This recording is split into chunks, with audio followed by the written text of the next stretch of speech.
ایک مومنہ خاتون کے لیے اگر کوئی چیز ہو سکتی ہے تو وہ عصمت و عفت ہے۔ جو عورت عفت کی دولت سے مالا مال ہے، وہ بہترین زیور اپنے گلے کے اندر ڈالے ہوئے ہے، اور جس نے مغربی تہذیب کے سیلاب میں بہہ کر فیشن کے جنون اور دیوانگی کا مظاہرہ کرتے ہوئے اپنی عفت کو، عصمت کو، شناخت کو اور پہچان کو تار تار کر دیا، وہ گویا کہ قیمتی زیور کے ہار کو اپنے گلے سے توڑ کر پھینک دینے والی۔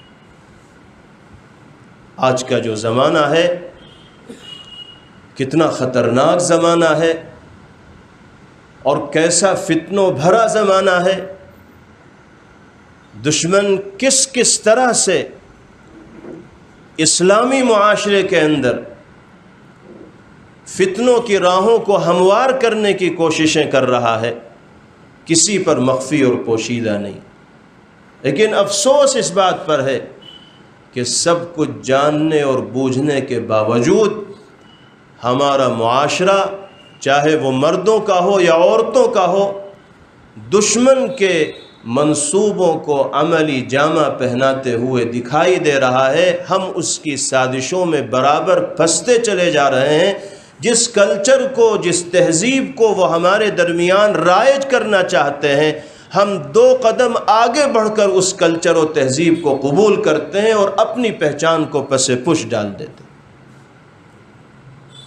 جس قوم کو اپنی تہذیب و کلچر کو اقوام عالم میں نمایاں کرنا چاہیے تھا، دوسری قوموں کو اپنی تہذیب میں ضم کرنا چاہیے تھا، آج اس قوم کی مرعوبیت کا یہ عالم ہے کہ وہ دوسری قوموں کے کلچر و تہذیب میں اپنے کو ضم کرنا اپنے لیے ترقی کا باعث سمجھنے لگی۔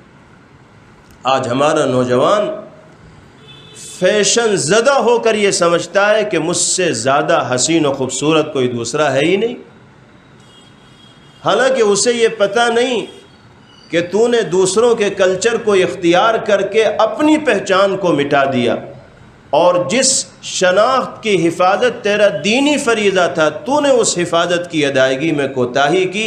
شیطان نے دماغ میں یہ بات بٹھا دی ہے کہ دوسروں ہی کی نقالی کرنے میں کامیابی ہے، اپنا چاہے بیڑا غرق ہو جائے اس سے کوئی حرج ہونے والا نہیں۔ یہی صورتحال خواتین کے اندر ہے۔ ایسے ایسے لباس آج عورتوں کے جسم پر آ گئے ہیں کہ جس کو باغیرت انسان کی نگاہیں دیکھ نہیں سکتی، جن کو سنجیدہ ذہن رکھنے والی خواتین پہن نہیں سکتی۔ آج ہمارے گھروں کے اندر اس لباس کو پہنا جانا ترقی کا باعث سمجھا جانے لگا ہے، اور عفت و عصمت و حیا کا بالکل پاس و لحاظ رکھا نہیں جا رہا ہے۔ یہ وہ صورتحال ہے جو اجتماعی طور پر قوم کو ہلاکت و بربادی کی جانب اور اللہ کے غضب اور غصے کے نزول کی جانب لے جانے والی۔ ہم نام لیوا ہیں حضرات ازواج مطہرات رضوان اللہ علیہن اجمعین کے، ہم نام لیوا ہیں سیدنا فاطمۃ الزہرا رضی اللہ تعالی عنہا کہ ہمیں ان کی حیا اور پاک دامنی سے سبق لینا چاہیے، ان کی عفت و عصمت کے جذبے کو اپنے لیے نمونہ تصور کرنا چاہیے۔ حضرت فاطمۃ الزہرا رضی اللہ تعالی عنہا کی حیا کا یہ عالم تھا کہ جب دنیا سے جانے کا وقت قریب آیا تو بڑی افسردہ، رنجیدہ اور کبیدہ خاطر بیٹھی ہوئی تھی۔ حضرت اسماء بنت عمیس رضی اللہ تعالی عنہ نے ان کے چہرے کے تأثر کو دیکھ کر محسوس کر لیا کہ کسی گہری فکر میں اور سوچ میں مبتلا۔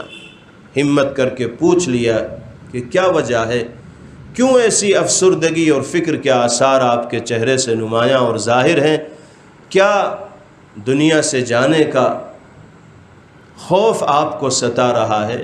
دنیا سے جانے کا غم آپ کو ستا رہا ہے؟ یہ تو ایک حقیقت ہے جس سے ہر ایک کو واسطہ پڑے گا۔ حضرت فاطمہ رضی اللہ تعالی عنہا نے ارشاد فرمایا کہ ایک مومن دنیا میں آتا ہی ہے اس یقین کے ساتھ کہ اسے دنیا سے ایک دن جانا ہے، دنیا سے جانے کا کوئی خوف مجھے ستا نہیں رہا ہے، اس کی فکر میرے چہرے سے ظاہر نہیں ہو رہی ہے، جو تأثر تم میرے چہرے سے دیکھ رہی ہو اس کی ایک اور وجہ ہے۔ پوچھا کہ کیا وجہ ہے؟ فرمایا کہ جب میں یہ سوچتی ہوں کہ میری روح نکل جائے گی، میرا جسم بے جان ہو جائے گا، مجھے نہلا دیا جائے گا، کفنا دیا جائے گا، مسحری پر میرے لاشے کو رکھ دیا جائے گا، پھر اس پر چادر ڈال دی جائے گی، لوگ اس مسحری کو کاندھا دے کر قبرستان تک لے جائیں گے، تو نہ جانے کتنے اجنبی مردوں کی نگاہ میرے بے جان لاشے کے اوپر پڑے گی۔ یہ سوچ کر میں افسردہ ہو جاتی ہوں کہ کون کون میرے جسم کو دیکھے۔ آپ ذرا سوچئے، تصور کیجئے کہ حضرت فاطمہ رضی اللہ تعالی عنہ کو یہ بھی گوارا نہیں کہ ان کے بے جان کفن میں لپٹے ہوئے لاشے پر کسی اجنبی مرد کی نگاہ پڑے، اور آج ان کی نام لیوا ماؤں اور بہنوں اور خواتین کی صورتحال یہ ہے کہ وہ بازاروں میں اپنے جسموں کی نمائش کرنا اپنے لیے ترقی کا باعث تصور کرتی ہیں۔ کہاں ان کا جذبہ حیا ہے اور کہاں ہمارا یہ کردار ہے؟ ایک دوسرے کا کوئی موازنہ اور مقابلہ ہو ہی نہیں سکتا۔ وہ تو اس کو بھی گوارا نہیں کر رہی کہ روح نکل جائے، کفن میں لپٹے ہوئے بے جان لاشے پر کسی کی نگاہ پڑے، اور ہماری خواتین جان میں جان ہوتے ہوئے برقعے کو پھینک کر اپنے حسن و جمال کی آرائش و زیبائش غیروں کے لیے کرنا اپنے لیے ترقی کا باعث تصور کرتی ہے۔ کیا اس جذبے کے ساتھ کسی قوم کو کامیابی مل سکتی ہے؟ کسی معاشرے کو سرخروئی حاصل ہو سکتی ہے؟ حضرت اسماء رضی اللہ تعالی عنہا نے جب یہ الفاظ حضرت فاطمہ رضی اللہ تعالی عنہا کی زبان سے سنے تو ارشاد فرمایا کہ آپ بالکل فکر مند نہ ہو، میں آپ کے جنازے کے لیے ایسا انتظام کرواؤں گی کہ کسی کی نگاہ آپ کے کفن میں لپٹے ہوئے لاشے پر نہیں پڑے گی۔ پوچھا کہ اسماء کیا انتظام کرواؤ گی؟ فرمایا کہ مسحری کے چاروں پایوں میں لمبے لمبے بانس مدھواؤں گی، اور پھر اس پر لمبی چوڑی چادر ڈلواؤں گی، پھر اس چادر میں چھپ کر آپ کا جسم سورج کے غروب ہونے کے بعد رات کے اندھیرے میں قبرستان لے جایا جائے گا۔ آپ مطمئن رہیے، جیسا آپ چاہتی ہیں ویسا ہی ہوگا، کسی کی نگاہ آپ کے جسم اطہر پر نہیں پڑے گی۔ راوی فرماتے ہیں کہ حضرت اسماء رضی اللہ تعالی عنہ کی زبان سے یہ کلمات سن کر اتنا اطمینان حضرت فاطمہ رضی اللہ تعالی عنہا کو ہوا کہ چہرے پر تبسم کے آثار ظاہر ہو گئے۔ کہاں تو غمگین تھیں، افسردہ تھیں، رنج میں ڈوبی ہوئی تھیں، اور کہاں اس یقین دہانی کو سن کر مسکرانے لگیں اور دندان مبارک ظاہر ہو گئے۔ اور حضرات محدثین یہ بھی تصریح فرماتے ہیں کہ پیغمبر علیہ السلام کے وصال کے محض 6 مہینے کے بعد حضرت فاطمہ رضی اللہ تعالی عنہا بھی دنیا سے تشریف لے گئیں، اور اس عرصے میں کبھی حضرت فاطمہ رضی اللہ تعالی عنہا کو ہنستے ہوئے اور مسکراتے ہوئے دیکھا ہی نہیں گیا۔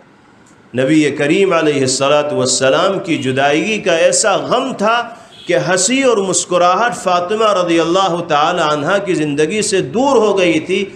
اگر ہنسی آئی ہے، تبسم ظاہر ہوا ہے چہرے سے، تو اس یقین دہانی کو سننے کے بعد کہ آپ کے کفن میں لپٹے ہوئے لاشے کے پردے کا ایسا انتظام ہوگا کہ کسی کی نگاہ اس پر نہیں پڑے۔ یہ واقعہ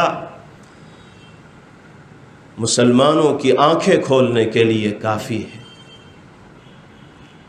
عورتوں کے عبرت کے لیے اور سبق کے لیے کافی ہے، اور مردوں کی عبرت کے لیے بھی کافی ہے۔ مرد یہ کیسے گوارا کر لیتے ہیں کہ ان کی حرم، ان کی ازواج، ان کی بیویاں اور ان کی بیٹیاں بے پردہ اپنے گھر سے باہر نکلیں۔